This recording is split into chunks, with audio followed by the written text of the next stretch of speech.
Oke, selamat pagi, ibu dosen, teman-teman semua. Di sini saya akan mempresentasikan hasil laporan saya tentang inovasi teknologi tepat guna alat bantu pemanggil tunarungu berbasis aplikasi smartphone. Di sini saya Andreas Wahyudi Nugroho, NIM 225214028. Di sini ada latar belakang. Yang pertama, penyandang tunarungu sering mengalami kesulitan dalam mengetahui ketika ada seseorang yang memanggil. Karena keterbatasan pendengaran itu jadi si pemanggil mungkin bisa merasa tidak dihargai atau apapun itu karena tidak mengetahui yang dipanggil dan yang dipanggil itu tidak mendengar. Kemudian menurut Kementerian Sosial, ini dikutip dari Kementerian Sosial 2015, terdapat lebih dari 470.000 penyandang disabilitas rungu wicara di Indonesia. Kemudian yang ketiga, diperlukan solusi teknologi yang praktis, mudah diakses, dan sesuai kebutuhan mereka. Next. Kemudian tujuan inovasi ini yang pertama mengidentifikasi inovasi teknologi pemanggil yang sesuai untuk tunarungu. Jadi kita menerapkan sistem yang efektif, efisien, dan simple sebagai dasaran untuk mengembangkan suatu alat tepat guna.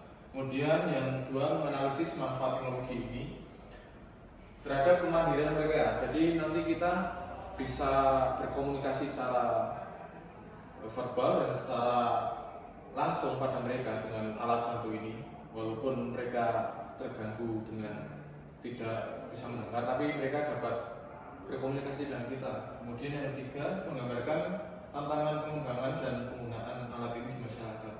Jadi mungkin di sebagian besar masyarakat masih ada penyandang disabilitas tunarungu ini yang kurang mendapatkan perhatian. Jadi kita untuk pengembangan di daerah-daerah dan juga di mungkin seperti di panti asuhan atau apapun itu nanti kita kembangkan di sana. Jadi ini berkolaborasi dengan pemerintah juga. Okay, next. Kemudian ada desain aplikasi Android. Di sini kita menggunakan aplikasi. Nanti aplikasinya itu dirancang dengan library Pocket Spin untuk mengenali suara panggilan khususnya nama pengguna. Jadi itu semacam EA yang digunakan dan itu ada mikrofonnya sebagai alat bantu tunarungu untuk berbicara dengan si pemanggil ataupun si temannya ataupun keluarganya dalam sosial maupun dalam keluarga. Kemudian jika nama pengguna terdeteksi, ponsel akan bergetar dengan pola khusus. Jadi di sini modelnya sebenarnya seperti WhatsApp, tapi ini lebih prioritas untuk tunarungu. Jadi ada semacam sensor dan juga semacam getaran yang menggunakan kode atau pola. Jadi nanti bisa dihafal oleh si tunarungu untuk mendapatkan informasi dari apa yang akan dikomunikasikan oleh si teman, keluarga maupun sanak saudaranya. Dan ada fitur utama, itu ada pengenalan suara secara real time. Kemudian ada yang kedua, berjalan di latar belakang. Jadi nanti di posisi latar belakang HP-nya itu ada semacam pemberitahuan yang langsung di latar belakangnya. Jadi itu bukan nanti kita harus membuka ponselnya terlebih dahulu, itu enggak. Jadi nanti bisa di latar belakang. Kemudian ada pola getar yang dapat diatur. Pola getar ini juga memiliki seperti hafalan yang akan dihafal oleh si penyandang disabilitas tersebut. Jadi misalnya getarnya itu 3 kali, kemudian berhenti 2 kali, nah itu berarti adalah pola yang dipasang atau diaktifkan oleh si pengguna. Next.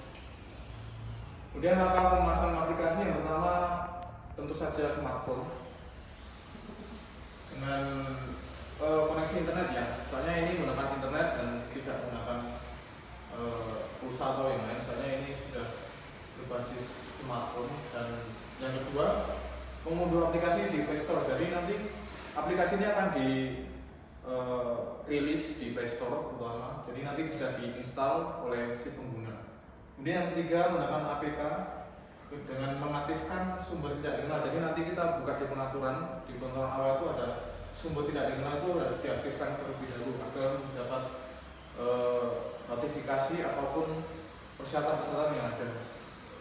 Kemudian nanti kita buka aplikasi dan mulai pengaturan awal seperti nama, kemudian pola, kemudian mungkin ada jenis yang komunikasi itu bisa antar keluarga, sosial ataupun teman seperti itu. Next. Dan cara penggunaan aplikasi yang pertama seperti biasa buka aplikasi dan izinkan akses mikrofon. Jadi nanti ada yang pertama itu pengizinan akses mikrofon. Jadi nanti bisa disetujui atau tidak. Kemudian ada atur nama pengguna, pola getaran dan sensitivitas suara itu nanti bentuk seperti pengaturan awal di HP biasa. Nanti kita bikin lebih praktis dan simpel. Kemudian mengaktifkan fitur pemantauan latar belakang berarti selalu dijaga. Jadi nanti di latar belakang itu akan muncul suatu notifikasi yang sangat penting. Jadi nanti yang notifikasi yang selain ini itu tidak keluar dari latar belakang. Jadi nanti kita memprioritaskan aplikasi ini. Kemudian ketika seorang mengambil, aplikasi akan mengambil suara dan mengisi getaran notifikasi. Jadi orang yang akan memanggil si penyandang itu akan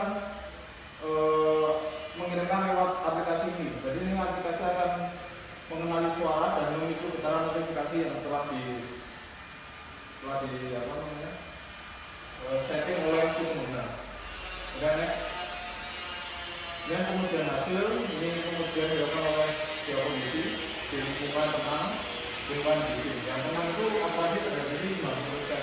Kemudian yang lingkungan bising akurasi menurun ke 70%. Kemudian tes dilakukan oleh 10 relawan yang memanggil nama pengguna sebanyak 5 kali dalam setiap kondisi. Jadi itu dipanggil secara acak, terus nanti siapa yang menerima dan siapa yang itu seperti itu di sana.